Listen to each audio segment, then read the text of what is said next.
एक दिन कृष्ण ने जंगल में विहार गोष्ठी पिकनिक करनी चाहिए, अतएव वे प्रातःकाल ही अन्य ग्वाल बालों के साथ अपने अपने बछड़ों की टोली समेत जंगल में चले गए। जब वे भोजन पान कर रहे थे, तभी पूतना तथा बकासुर का भाई अघासुर कृष्ण तथा उनके संगियों को मारने के उद्देश्य से प्रकट हुआ। कंस द्वारा भेजे गए इस असुर ने अजगर का रूप बनाया और उसने अपना विस्तार 8 मील तक कर लिया। उसकी ऊंचाई पर्वत जैसी हो गई। उसका मुंह पृथ्वी से लेकर आकाश तक फैल गया। अघासुर ऐसा वेश बनाकर रास्ते में लेट गया। कृष्ण के मित्रों ने सोचा कि यह असुर रूप वृंदावन का कोई रमणीक स्थल है। इस तरह वे इस विशाल अजगर के मुख के भीतर घुसने के लिए इच्छुक हो उठे। उनके लिए अजगर का विशाल रूप खिलवाड़ बन गया। वे हंसने लग पड़े, क्योंकि वे आश्वस्त थे कि यदि यह रूप खतरनाक भी हो तो उन्हें डरने की कोई बात नहीं, क्योंकि कृष्ण उनकी रक्षा करने के लिए साथ है। इस तरह वे विशाल आकृति के मुख की ओर बढ़ने लगे।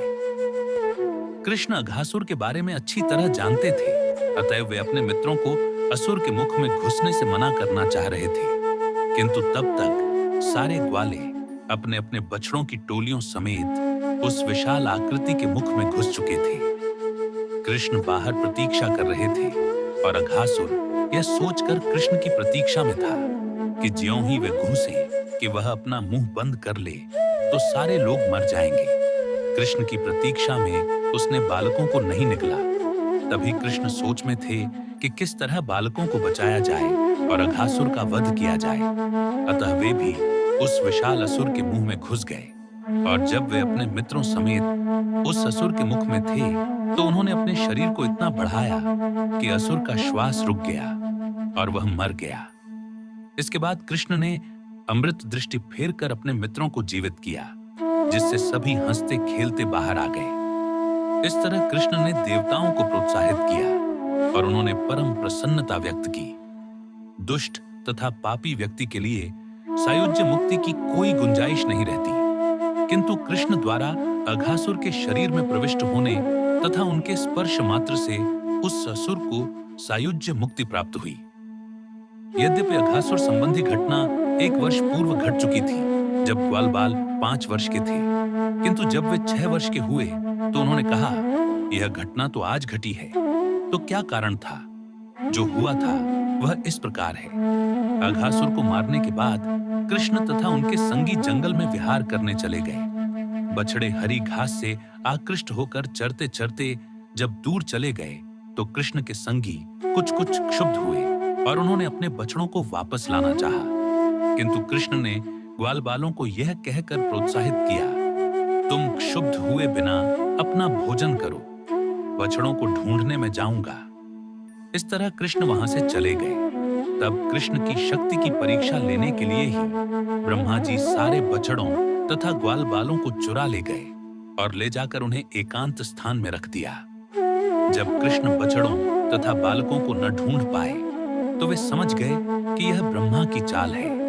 फिर समस्त कारणों के कारण भगवान ने ब्रह्मा जी को तथा अपने संगियों और उनकी माताओं को प्रसन्न करने के लिए अपना विस्तार किया, जिससे वे पूर्ववत बछड़े तथा बालक बन जाएं। इस तरह उन्होंने अन्य लीला खोज निकाली। इस लीला की विशेषता यह थी कि ग्वाल बालों की माताएं अपने अपने पुत्रों से और अधिक अनुरक्त हो गईं और गायें अपने बछड़ों से। लगभग 1 वर्ष बाद बलदेव ने देखा कि सारे ग्वाल बाल तथा सारे बछड़े कृष्ण के विस्तार हैं। तब उन्होंने कृष्ण से पूछा और उन्होंने जो कुछ हुआ था बतला दिया। पूरा 1 वर्ष बीतने पर जब ब्रह्मा लौटे तो देखा कि कृष्ण पूर्ववत अपने मित्रों, अपनी गौं तथा बछड़ों के साथ खेल रहे थे। कृष्ण ने सारे बछड़ों तथा ग्वाल बालों को नारायण के चतुर्भुज रूप में प्रदर्शित किया।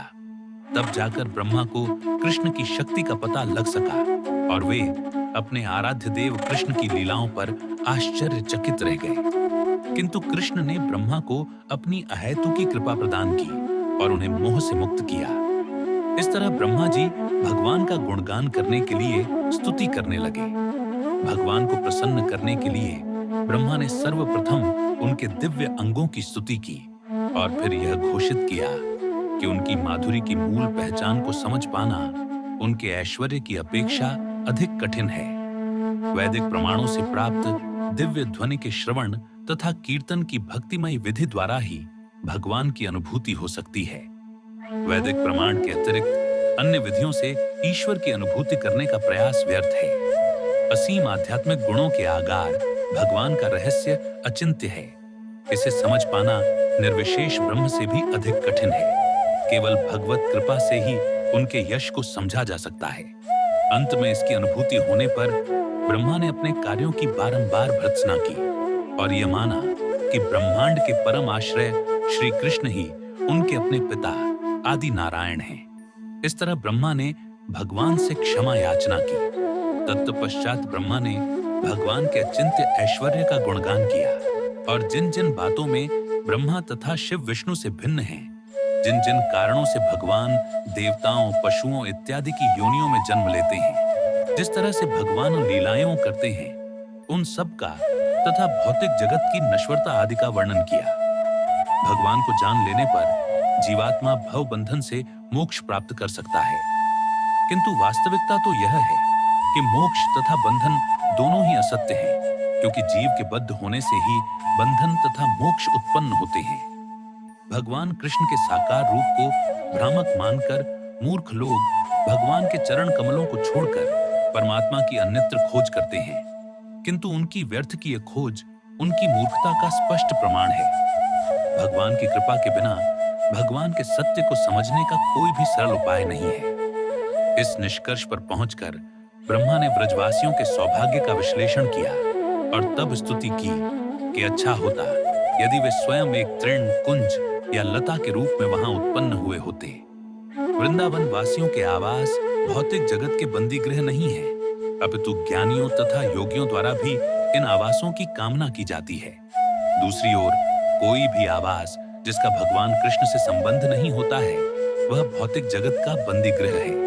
अंत में ब्रह्मा ने भगवान के चरण कमलों पर अपने आप को पूर्णतया समर्पण कर दिया और बारंबार प्रशंसा करते हुए उनकी प्रदक्षिणा की और विदा ली। तत्पश्चात कृष्ण ने ब्रह्मा द्वारा चुराए गए सारे पशुओं को एकत्र किया और उनको लेकर यमुना तट पर पहुंचे, जहां ग्वाल बाल भोजन कर रहे थे। जो मित्रगण पहले से वहां बैठे थे, वे ही अभी भी वहीं पर थे। कृष्ण की माया के कारण उन्हें इसका रंच भर भी पता नहीं चला कि क्या हुआ है। अतः जब कृष्ण बछड़ों के साथ आए तो उन्होंने पूछा, अरे आप तो इतनी जल्दी लौट आए, बहुत अच्छा हुआ। जब तक आप नहीं थे हमने एक कौर भी नहीं तोड़ा, आइए और खाइए। ग्वाल भालों की बात पर भगवान कृष्ण हंसते हुए उनके साथ भोजन करने लगे। भोजन करते हुए कृष्ण ने किशोर मित्रों से अजगर के चर्म की ओर संकेत किया तो बालकों ने सोचा शायद कृष्ण ने अभी अभी इस भयानक सर्प को मारा है। बाद में उन्होंने वृंदावन वासियों को कृष्ण द्वारा अघासुर के वध का वृत्तांत कह सुनाया।